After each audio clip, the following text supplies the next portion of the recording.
it's mid of June. I am due to make a wedding dress for my very good friend Kirsty, and I'm gonna meet up with her on Thursday where we're gonna try on the first mock-up, which I have to make yet. So what's the plan? We decided a couple of weeks ago, not a couple, it's been weeks, what the design is going to be like. And we have purchased the fabric that we're going to use. I have the shell fabric, which is a beautiful lace, and I have the slightly elastic interior fabric. Both of them are like an ecru ivory off-white color. And now I need to make the pattern for the design that we line it on. Now the design is something that is new, that I haven't made before, but not entirely, because the back of the dress looks a whole lot like my Amelia sewing pattern in terms of the keyhole, and the front looks a lot like my Odette dress with the V-neck. So what I am thinking is that I'm gonna go sit down now, use my Illustrator, and merge the front of the Odette dress and the back of the Amelia dress together. We have met up recently where I took Kirsty's measurements, so I know exactly what those are. So I'm ready to get going. Nothing but to do it. So let's go.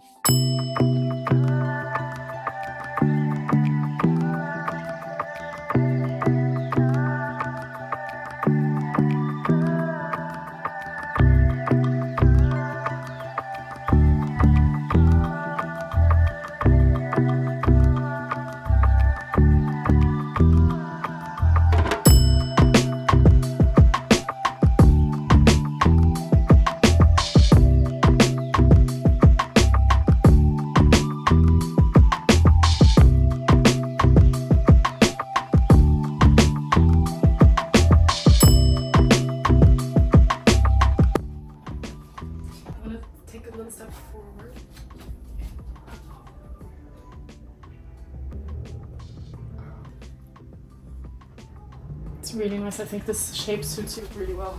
Yeah. So the reason why I need to know how long the dress is supposed to be is exactly that. The length of it. I can't. I mean, I can probably adjust it a little. But I guess to know how high up to. Yeah, so I would probably place this flower central. Yeah. Obviously the color of the jersey skews with the ivory of the. Because this is more white, isn't it, than the other fabric? White, yeah. The other fabric is the same tone as the embroidery. Yeah, I do think that's a nicer colour on my skin. Yeah. Doesn't wash it out so much. Looks sort of really nice how also this like goes around your hips. Yeah. Yeah, I think it's really flattering design. Yeah, I think it's going to be really nice. You happy? Yeah. So far? Yeah, I am really happy. Good.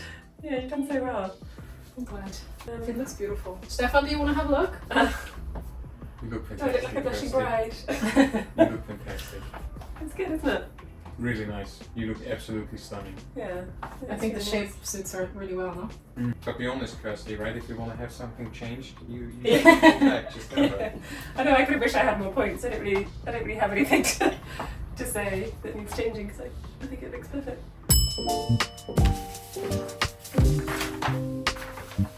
I'm using this thing here, which is a spacer that's magnetic, and with these rubber rings you can basically adjust how much seam allowance you want to give yourself.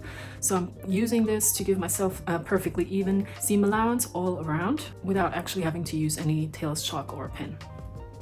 Neat.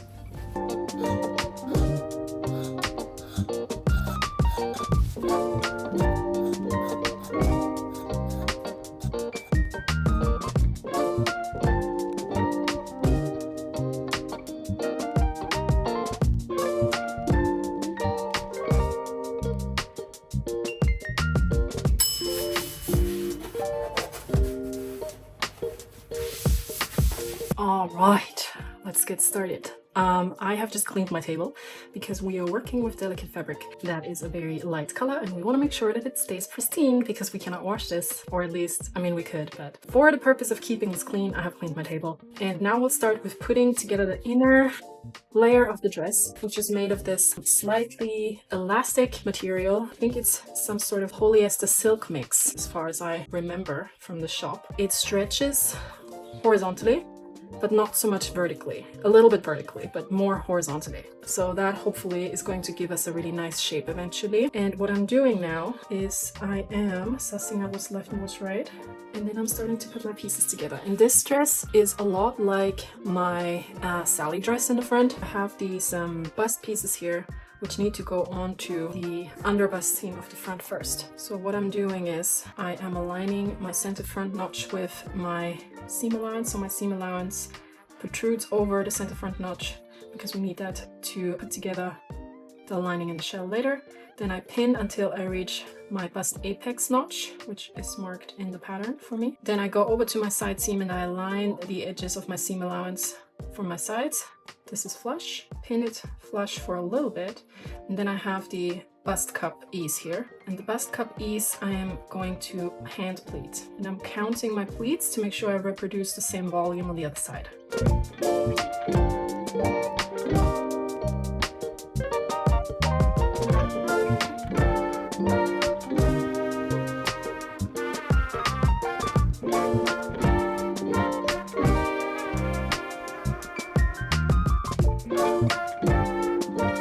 Okay, so now that the front is put together, I can focus on the back. Back is similar to my Amelia dress in that it has a keyhole opening, and this is the skirt slash torso piece, which is all in one piece, and then we have the top, which goes on like this. It only has a very small section that connects to the bottom, and I simply place these right sides touching like so. So I sew that on. Okay, so once the back sides are on, or like the top and the bottom are together on the back, I'm gonna go in and find my center back seam, and there's a notch here which indicates the beginning of my go day, because I have a train with this dress and that train comes in shape of a go day, so that's where that goes in. So I'm just gonna actually sew this small section right here closed, because above that is my zipper. So I'm just gonna sew that small section closed. All right. Okay, and now the go day, which is the fun part. So what I'm doing is I'm just opening this, and then I'm gonna plop it right in like so. And the important thing is that the three seams that hold the center back as well as the two sides of the go day in meet here, and they kiss, they don't overlap. That's my trick for sewing in godets. I have a dress that's called the Chloe dress pattern, which has a skirt with lots and lots of godets, and there I kind of talk about this quite a lot on how to easily insert godets.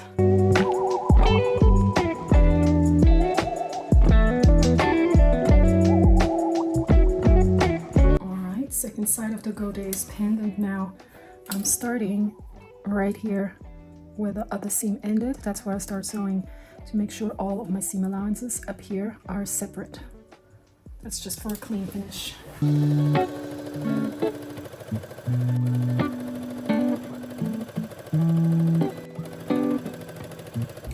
I can put together the front and the back, so the lining is finished. I hope, fingers crossed, I don't want to jinx it, that this is going to be a very beautiful dress based on the silhouette and how it sits on Kirsty, especially with the fabric that we chose. But the nice and neat thing about this is that it's a very, very, very, very simple dress pattern. And that's just what it is sometimes, no? Less is more, isn't it? Especially I feel like with wedding dresses sometimes, because the fabrics can get very elaborate, and since we went for this sort of like Art Deco style embroidered tulle, I think it's gonna look really nice because the dress is so simple. So now what I'm doing is simply putting together the side seams, right sides touching. That's the first thing. Then I pin and sew the shoulder seams, and then the lining is done.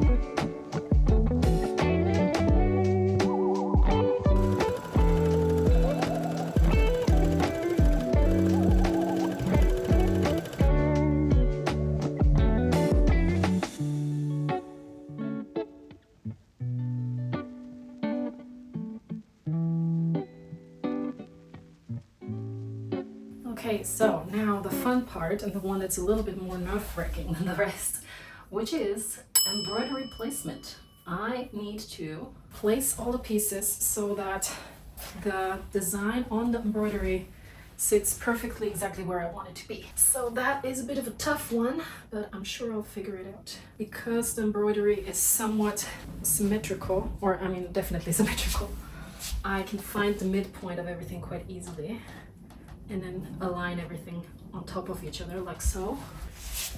And this way I can make sure that everything is perfectly on top of each other and then eventually sits on the exact same position on both sides of my fold line. So I want this sleeve here to be exactly in the center front of my underbust area of the torso. And then these dips here are exactly where the hip bones are, and I think that's gonna look really nice. And I got Kirsty to buy plenty of this fabric.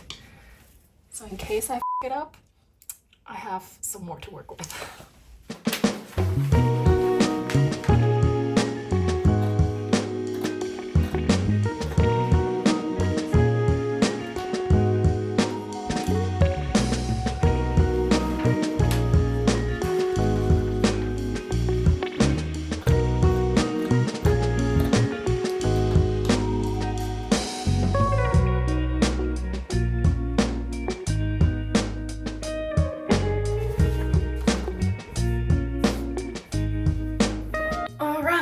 I just repeat all of the same steps that I've taken with the lining for the shell to create the outer layer.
Shoes are my handy. That's right. They're comfy now? Yeah, they are comfy. It's just wearing heels for a long period. My feet just aren't really used to, so it's just the balls of my feet that gets them. You're obviously wearing Is that threads? Yeah, that's coming out. Yeah, it's a bit of a messy process. How do you feel? Good. Yeah, it's lovely. I just feel very elegant. So you have to imagine, obviously, once this is like cleaned up and everything, how it's gonna look. It is lower than this bra. But this is too low now because once I sew everything together, it will be high. It will be a little bit higher now because this outer material is heavier than the inner material. It just droops down. Yeah. That's gonna be fixed. So it's gonna be around here. Like maybe. And I think because I don't want there to be any rest that you can. Because it's nice for it to go quite low without having to worry about that thing. Just gonna hold it here to give you a bit of an impression. Yeah, that definitely adds to the Art Deco vibe, doesn't it? Oh, it's nice. It looks so good. And actually, the colour is very perfect. similar. Yeah, it's the perfect match actually.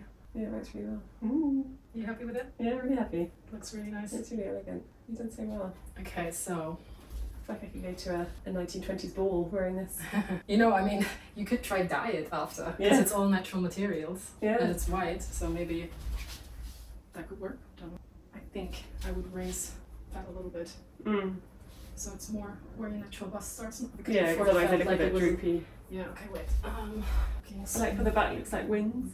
Yeah, it does actually look like wings. Yeah, that's cute. You happy with this, you said, yeah? Yeah. Okay, so I just have to remember that I have to taper it out. I have to taper it out towards the end of the zipper.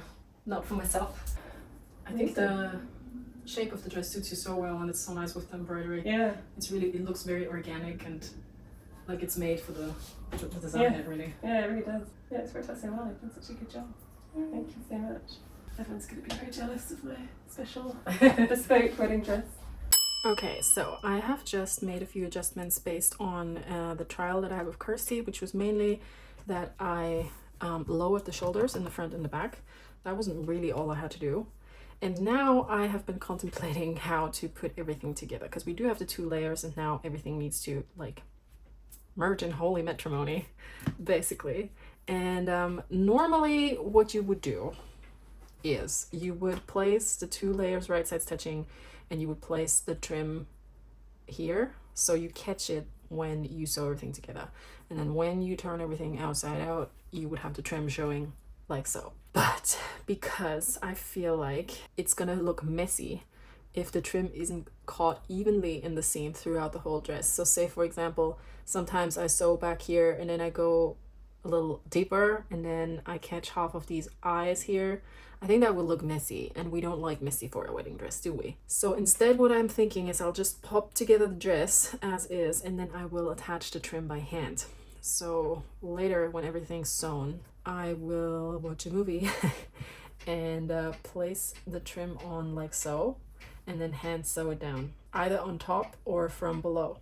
One of the 2. I will decide when I get there. Maybe from below. That is the crux right now. And the decision is that I will do some hand sewing. Right, so that means the assembly of the dress is easier, but then I have to do more hand sewing, which is okay. That's just how it is sometimes. So that means what I can focus on now is sewing everything together in a nice way so we have a neat dress. And for that I'm simply putting right sides touching as I would on any other day, and I place my pins perpendicular to the stitch direction, and then I will pin and sew the entire neckline, front and back, and the armholes, and I will leave the shoulder seams open because that is what I need to put the dress together. So let's commence.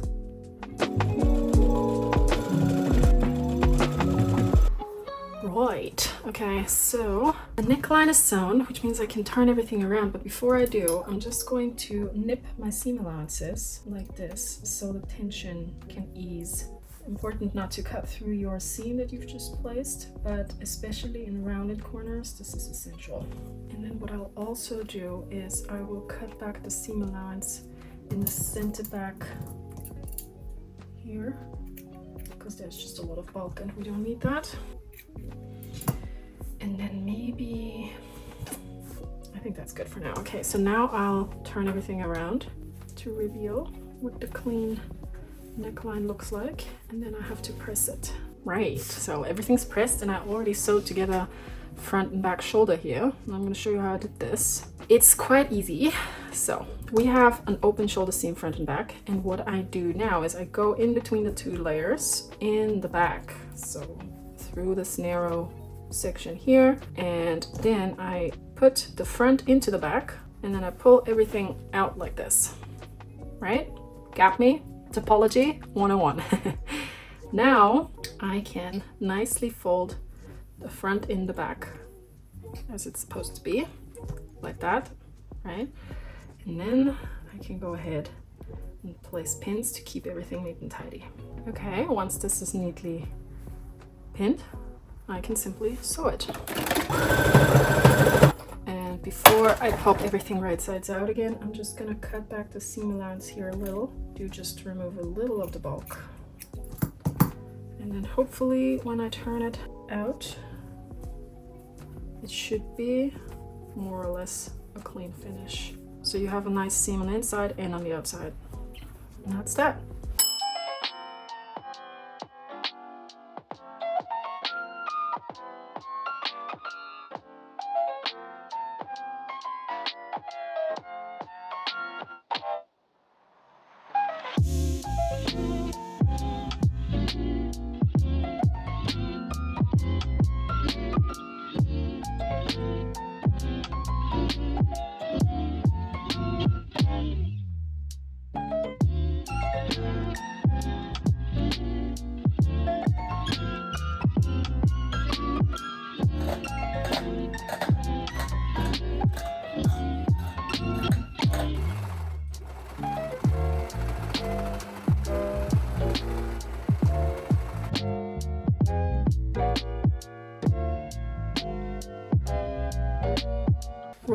right, we're almost at the end. I'm now going to pop the trim onto the hem. First, I have simply serged the hem, simple, and now I'm gonna pop the trim on, and I'm gonna start with a side seam first because I think that's the most inconspicuous place I could put it.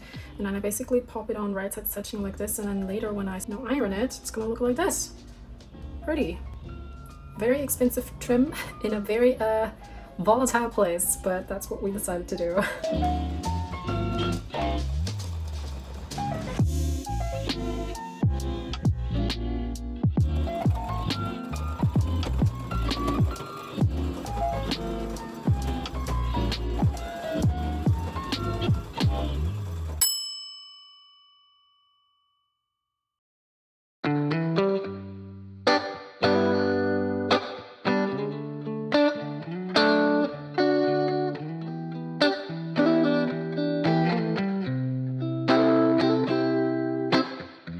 We used to hang around town pretty late. I spent the week thinking about our next day. It was easier then, so much easier then. Or like that time I picked you up outside of school. You said, screw my dad, I make my own rules.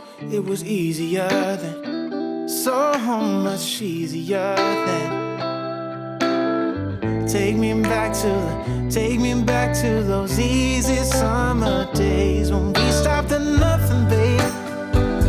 Yeah, we stopped at nothing, baby. They couldn't take us, they couldn't change us, they couldn't catch us if they tried. No, we didn't care at all about winter or spring or fall. We felt so alive, and girl, we were thriving on kisses and sunshine and mischief. Yeah, we had one of those things. We just had one of those things. Ooh. Right, so this is it. This was the first ever wedding dress I've ever made. What a project it's been. I think, you know, I'm glad it's done. I'm so happy it turned out the way Kirsty wanted it. That was the most important thing above everything else. The part I think that I'm the most proud of is how well the design of the dress speaks to Kirsty as a person. I think it really just underscores her character and what she's like. And that's probably what struck me as the most satisfying in the end, because when she eventually sent me the pictures in the video that you've just seen, that was the part that made me emotional already. Like, I saw it and I was like, apart from the fact that I made this dress, this is just so her. Which I think that was the part that made me the happiest. Would I do it again? I don't know. I did it for Kirsty because she's a very dear friend, and I know that she's, you know, she has a clear vision, but she's also very relaxed, which is, I think, quintessential for a process like this one, because we started out with the design not being sure, not knowing whether we would actually find the correct fabric for the design. When in the beginning the dress design was a little bit more boho and a little bit more whimsy maybe, it changed into something a little bit more elegant once we found the fabric, which was very Art Deco. And that's when we adjusted the design slightly, removed the sleeves, and made it more lithe, more, you know, silhouette focused design, because the embroidery already did a lot of the heavy lifting. And she just went along with this. She enjoyed the process. I think she was also very flexible. She was able to come to my place multiple times for fittings, and that's why this worked. Would I do it again with somebody else? Depends on who it is. Funnily enough, I have received another request for another wedding dress after people have seen this one, friends of mine. And I don't know yet if I will accept it. I don't know yet. I'm not, I think I will have to let some time pass before I make a decision on that. Anyway, I'm glad it's done and dusted. I'm glad Kirsty loved the dress. That's the most important part. Me as the person who made the dress, naturally, I'm very critical, and I see things that I could have done differently, but overall, I'm very happy with how the dress turned out. And I'm happy Kirsty's happy. That's the bottom line of all of this. I hope you enjoyed this video. I know it's been a while since I uploaded last, and that's mainly because I'm trying to work a little bit more focused, and I'm trying to like take a step back and really enjoy the things that I'm making. For example, this dress, and this was a very important project that I've been working on over multiple months, and now finally it's done and I can file it in my portfolio. And now let's see where where this journey takes us next. So I hope you'll tag along, and I'll see you next time. Bye bye.